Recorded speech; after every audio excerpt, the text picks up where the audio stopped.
the divorce from Harold, my bills were mounting up, especially for the care of Lynn. You see, Harold was ordered by the court to pay me $300 per month in child support, and he was in severe arrears with me, to the tune of over $8,000 worth. I continued performing in clubs, the Biltmore, the Macombo, the Riviera Room, just to name a few. Then I heard about director Otto Klinger producing and directing the film Carmen Jones with an all-black cast, the first of its kind to be done in brilliant Technicolor. Oh, getting this leading role was a pivotal point in my career. By now, the industry still had not created dramatic roles for better actresses. I was going to change that, and the time was now. For my next appointment with Otto, I sashayed into his office in a sultry outfit and a short, sassy wig. Otto's jaw dropped.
I befriended on the set of Carmen, and many, many others.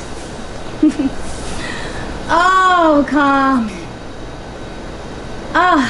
Carmen's production began in 1954, April, the time of new beginnings, 1954. You know my sister Vivian? She was happy for me, you know. We had a love-hate relationship. But I always looked out for her, and she always looked out for me. Oh, also in April, I found out that Peter Lawford, Peter was marrying Patricia Kennedy. That meant our secret love affair was over. You know, we truly loved each other. But his family and this racist society prevented us from marrying and progressing in our careers. Then I began to hear about the negative, the rumors spreading throughout our community about me, a black woman portraying this sultry, seductive Carmen role. And then jealousy from friends and others. I just got so stressed and tense. I stayed in my apartment. One visit from Otto, and encouraging words from Earl Mills convinced me to continue with the Carmen role. And Otto and I's professional friendship, well, it turned into love and a long relationship. He gave me everything I needed: clothes, money, and love. He had two taboos, though. He was white and married. And even with the negative vibes I kept getting from my sister Vivian, I still always thought we would be married. He even bought me a home on Avenue Drive, a place that I loved, where I entertained with many, many distinguished guests. Oh, and through all of this, we had to keep our love a secret. Well, we tried to anyway. Blow out the candle so no one will know who's been kissing me. Darling dear, oh, such a happy time for me. Oh, the magazines had me on their front cover. Paris Match, Photoplay, and I was the first black industry professional to be on the cover of Life magazine in 1954. Oh, photographers were shooting me everywhere. Headlines were reading, Dorothy Dandridge is in Milan. Dorothy Dandridge is in Spain. Dorothy is in England. Dorothy this, Dorothy... They just couldn't take their eyes off me. Each time I walked their way, their eyes began to say, there goes the girl who shows the world just how to get her way.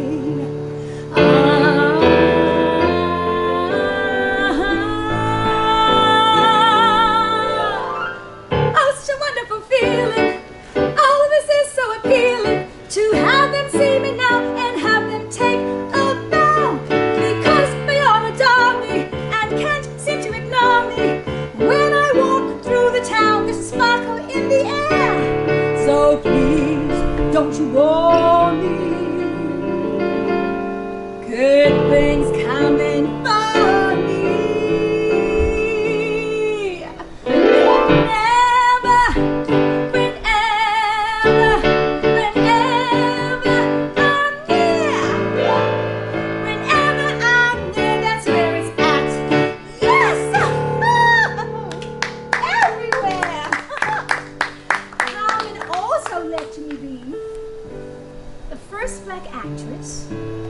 Get a 3-year contract with Fox.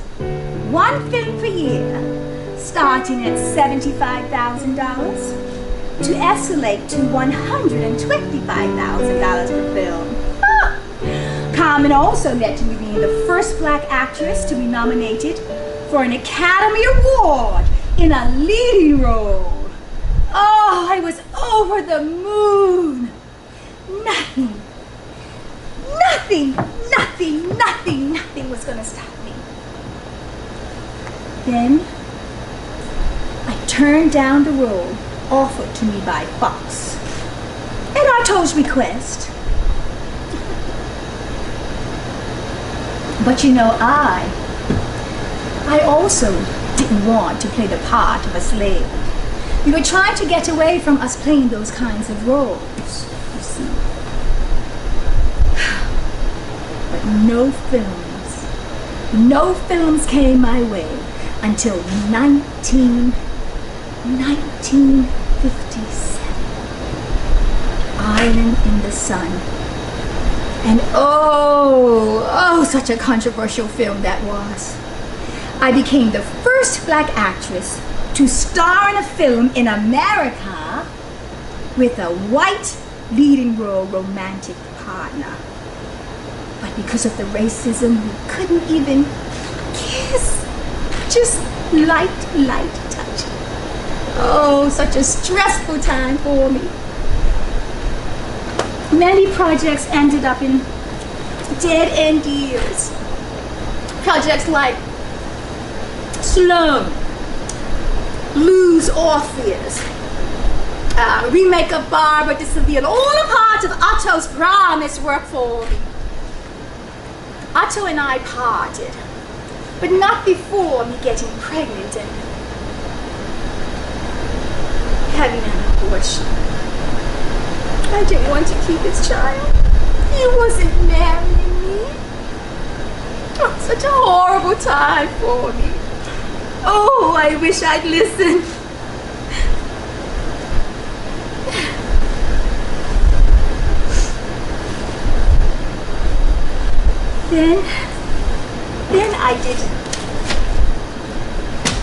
Then I did Porgy and Bess. And Otto being the director by default was another horrible experience. He screamed and shouted directions at the actors and treated them and me like dirt.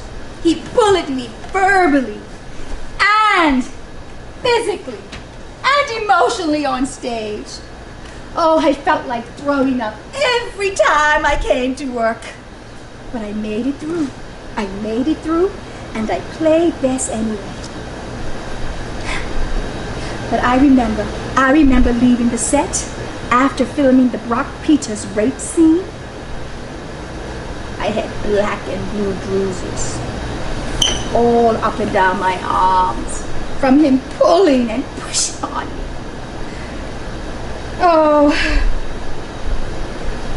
I got through it and played best anyway, even getting a Golden Globe Award nomination for my portrayal of Bess.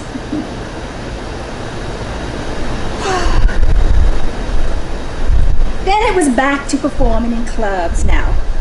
You know, I would have loved to have done more than the 41 films I've done so far, but there were none for actors like me. The Riviera Room, the Empire Room, and I became the first black entertainer to headline in the Waldorf Astoria Hotel in New York. Of course, after demanding that they allow black patrons to sit and go wherever they wanted in their establishment. Oh yes. Now, at the Riviera, the same hotel, who emptied their pool, fearful that me, a black woman, would swim in it.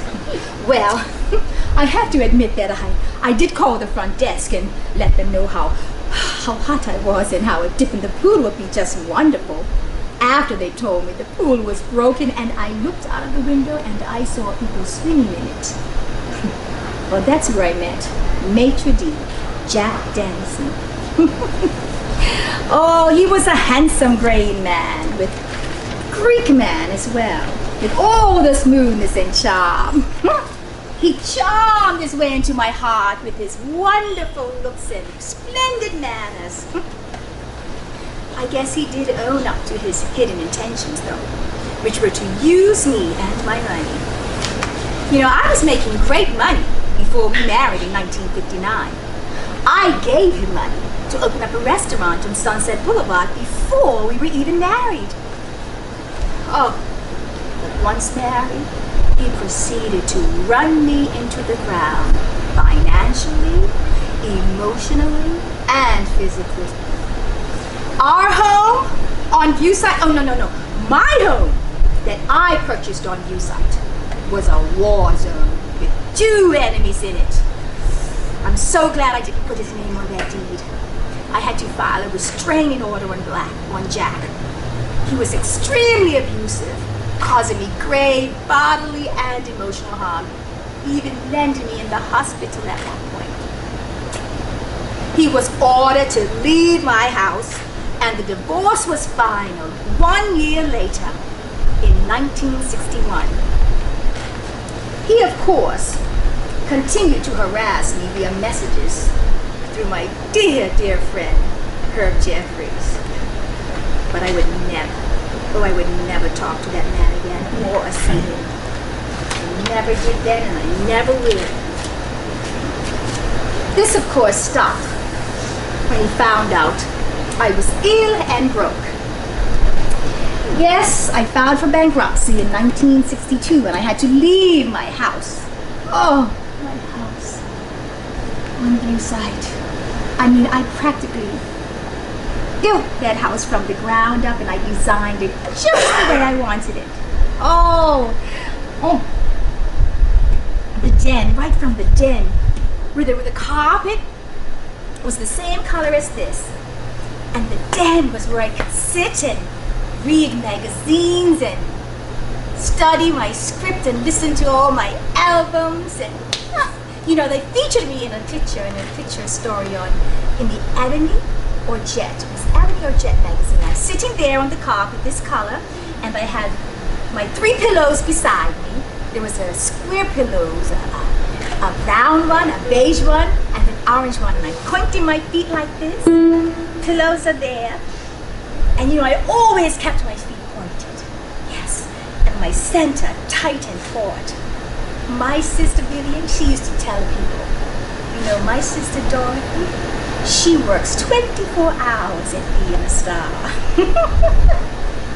Well, but then I decided to go all the way to the top floor with a master bedroom with a fabulous balcony where you could go out and have a drink or breakfast or just sit and look at all of the houses in your area.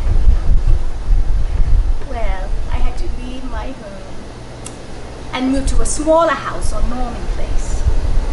And through all of this, my dear, dear, dear friend Jerry was right there with me beside me. Oh, dear, dear Jerry. Also, in 1962,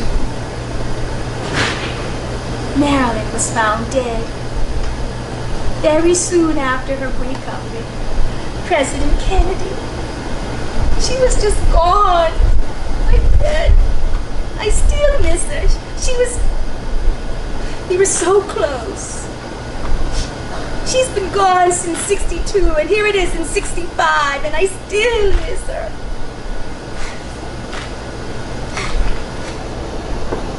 You know, I knew the exact time she was going to meet with President Kennedy to break it off.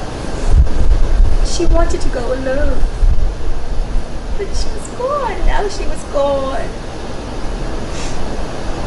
You know, in some ways, Marilyn and I were the same in some ways. We both were sexually abused as children, and we were always seeking approval from others. We both achieved great success in the industry, in films and recordings.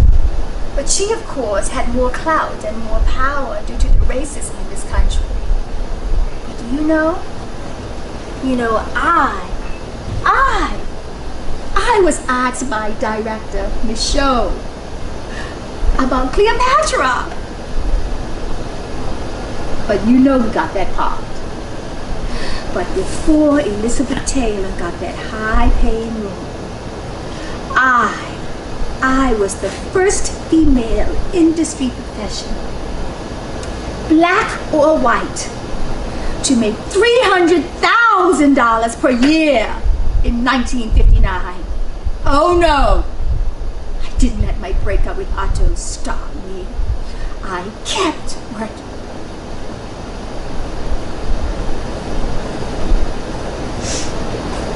Then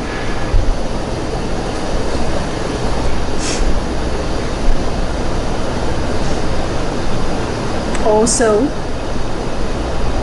in 62, Helen Calhoun, she had been taking care of my daughter, Lynn, and she sent her back to me on the train.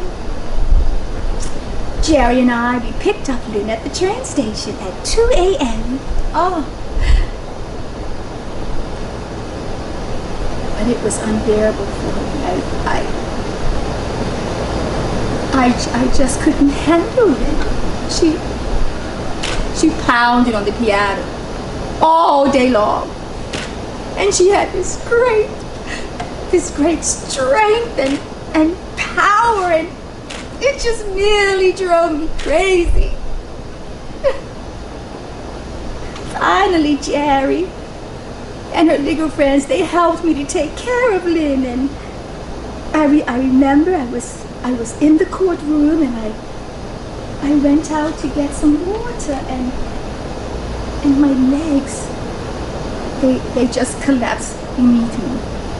They had to hold me up by my arms to get me standing again. I was so ashamed, hurt.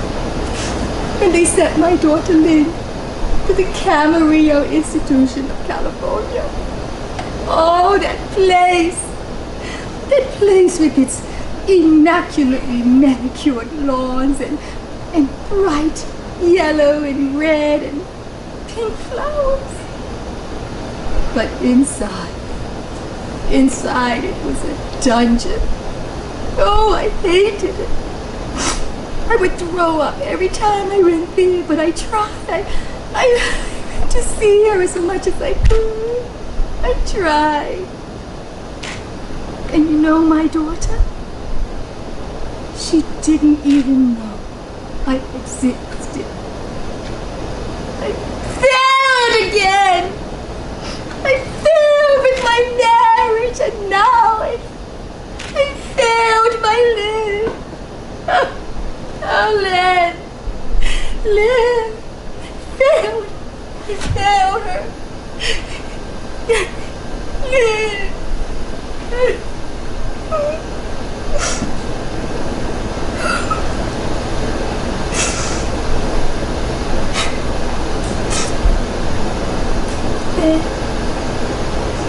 Then in 1964, in April 1964, I bounced back. Through Earl, I was working again. Tokyo, Paris, Mexico. Oh, I was working again. Every penny I made went to the IRS. Finally, my lawyers fought for my case with the IRS and won. They convinced them that I was ill and broke, so they put me in the dead file. Then an oil well drilling scam left me nearly penniless, and I had more debts that I couldn't pay. Oh, I was really hurting and all alone, but something right in here, something just kept me going. Right here, it wouldn't let me go, and I stayed and I kept going and going and going. Yes, I did. But with no money and no work, I did my first autobiography, Everything and Nothing. Then I had to move to a smaller place on Fountain Avenue in West Hollywood. Oh, you know, Marilyn used to live there before, and she and I spent many sunny afternoons sitting on those outside steps and talking about our lives and dreams and goals and all of the little babies we would have, especially me. But you know, you never know. I'm only in my early 40s, so maybe next year, maybe. You never know. Earl got me a job performing at the Flamingo, where Nancy Wilson was starring in the main ballroom. And I had the lounge with a 7-piece band. Great place for the first black actress nominated for an Academy Award. Right? Well, I was so embarrassed, I drank to get through those sets, and but I did make it through. I made it through, especially with wonderful help from music director and friend Nick Barito. You know, there would be some times where I would miss my cue, and so Nick would tell the band to keep on playing and then come back to the dressing room and get me, and he would see me slumped over a chair, or maybe I had just thrown up or something, because during that period I was very ill, very stressed. So he would clean me up and get me back out there to finish the set. And also with help from the owner. Now, he had taken a liking to me. I finished the engagement, and then I returned to Los Angeles. Then I did a stage production of the musical Showboat, and I played the part of Julie, with pretty good reviews. But then with no work and no money, I began to get depressed. The prescription prescribed Tofranil increased my need for sleeping pills, so I was drinking more and taking more and more pills. And you know, I never was a drinker my entire life. I only liked champagne, you know? I only liked champagne. But I was drinking more and more. And I just couldn't go on. People began to worry about me. They worried about me all the time. Especially my manager, Earl Mills. Yes, Earl. And he would stop by to see me whenever he could. He even had his own key. Now, he would especially come by to see me when my mommy Ruby asked him to, because people would call her on the phone and let her know they saw me schlongering on the sidewalk or begging the band to sing some songs. So he would come by, he'd just let himself in with his key. Fayard and Harold, they came by. I invited them over. I said, "Come on over and have a drink, fellas." Otto came by as well. You know, he just stared at me. Now, I knew he would have given me money, but I didn't want nothing from him. I hoped he could see me and feel guilty. Him and that Jack Dennison, forcing me to work in his club night after night. And every time I stepped on that stage, my value in film went down, down, down. And you, Otto, you told me not to take the part. Zanuck waited. They were begging me to take the part, and you told me not to take it. Your career accelerated, and I lost mine. I should never have listened to you.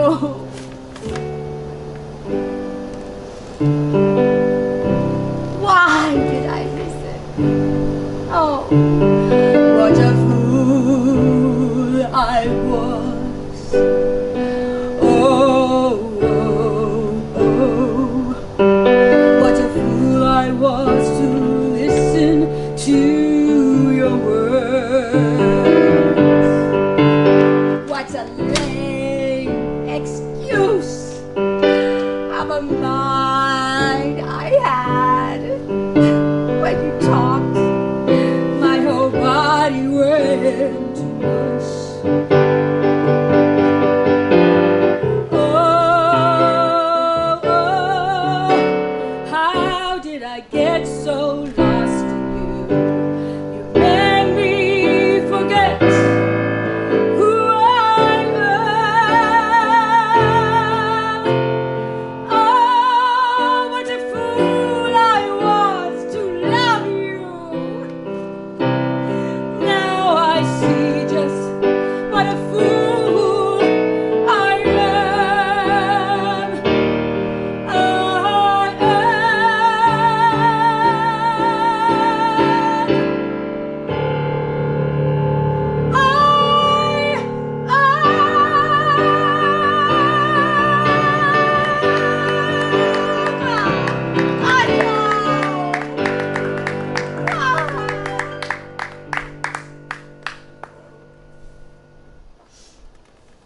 Oh, then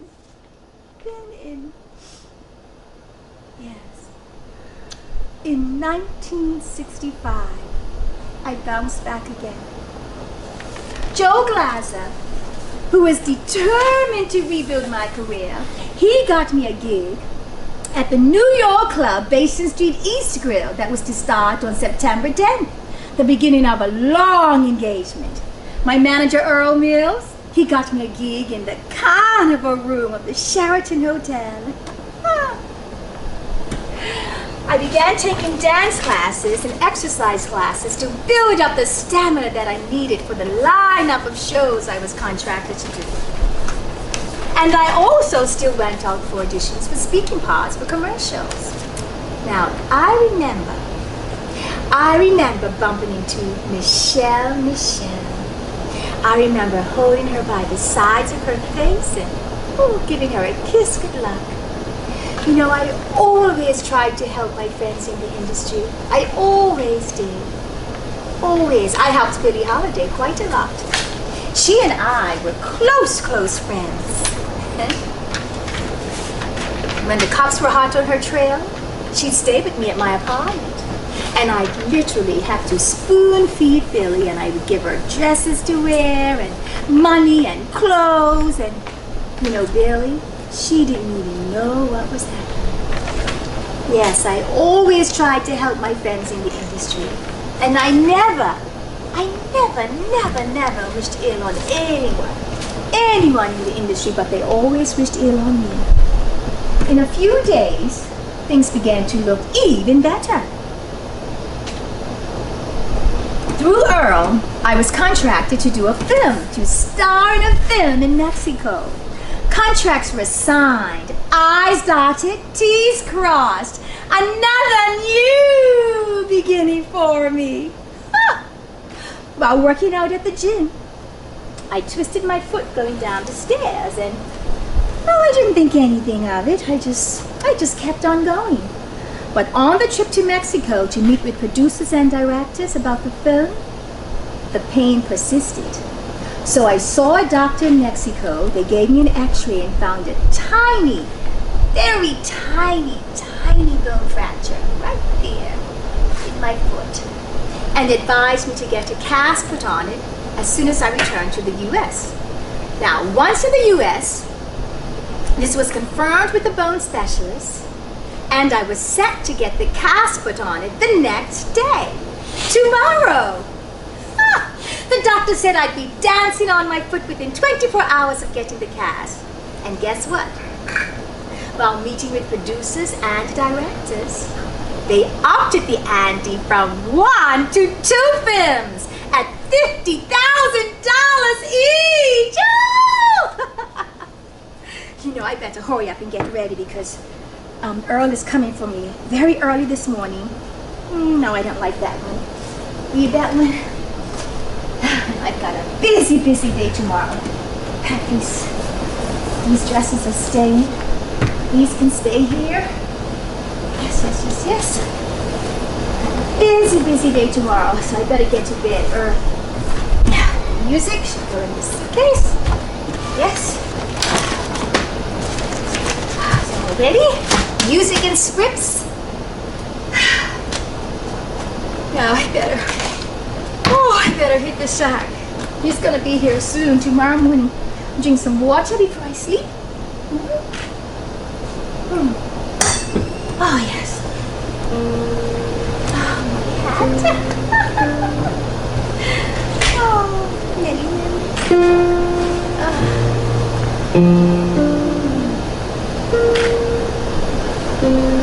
I heard Earl. I heard him. I heard him knocking on my door, but he shouldn't have any trouble getting in. He had his own key, and I didn't put that chain lock on my door. We used to chain lock on Fountain Avenue in 1965. I didn't. Then I heard Earl come back and he busted my door open with a tire iron and was running to my apartment calling me. Dorothy, where are you? Dorothy, dear. Dorothy. Oh, Dorothy. And then he stopped and was saying, my angel face, over and over. But I didn't pick up. You know, I visited Jerry in a dream, and she asked me if I was all right, and I said, oh, Jerry, absolutely. You see, Jerry, I'm here. There's nothing for me to cry about.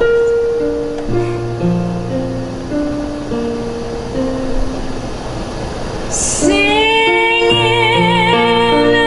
and dancing, something that I love. Sprinkles from heaven.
so much for coming.